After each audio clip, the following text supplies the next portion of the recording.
Hello everybody, my name is Corina Murafa and I come from Romania, a former communist country in Eastern Europe. I'm here to talk to you about the challenges of a just energy transition in my country. In Romania, 5 million people, that is about a quarter of the country's population, have to make a choice between feeding their children and heating their homes. Energy poverty is a real issue, and unless we handle it properly, the energy transition towards a green economy will only make things worse. Romania joined NATO and the European Union 10 years ago. Yet, we are suffering from an unfinished transition. The country suffers from cronyism, endemic corruption, and widening inequality. When it comes to energy, few people know that Romania has been the first oil producer in the whole world. This tiny country in Eastern Europe produced oil commercially before the United States did. We always had access to abundant and diversified energy resources. But has this led to prosperity? No, it hasn't. It has led to a resource curse. Instead of using energy efficiently and competitively, we squandered it, and our industry has relied on cheap energy and it did not modernize. As a member of the European Union, we now have to do three things: reduce our carbon emissions, increase our energy efficiency, and increase the share of renewables in the energy mix. It looks that we will miss all our 2030 climate and energy targets. As a matter of fact, when it comes to climate change, by year 2100, our country will have lost between 8 and 10% of its GDP due to climate change. The greenhouse gas emissions of the country are concentrated in just 6 regions, and these regions rely on coal mining and on coal-fired electricity production.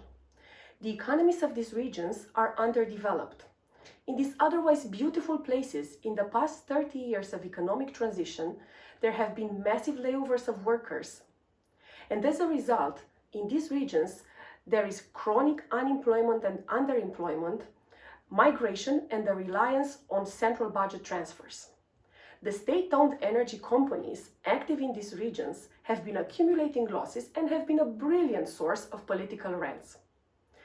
Nowadays, however, coal is not any longer an option. It has become economically uncompetitive.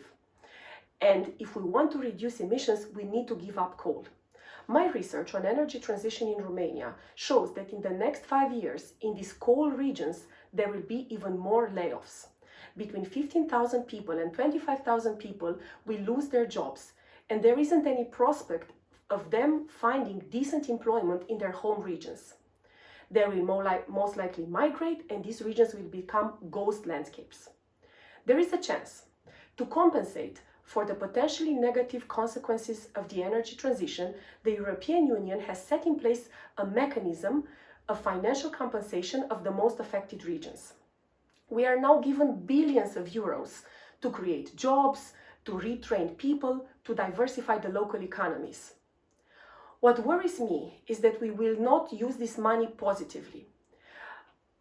In a country like ours, with poor institutions, poor administrative capacity, and low social trust, we won't be able to implement good development programs in the coal regions.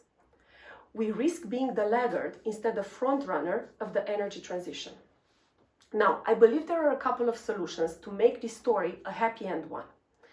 Multi-level policy planning, attracting future technologies, public-private partnerships for reskilling. These are only some of them. I am eager to research this topic further and to support my country to make a just and successful energy transition.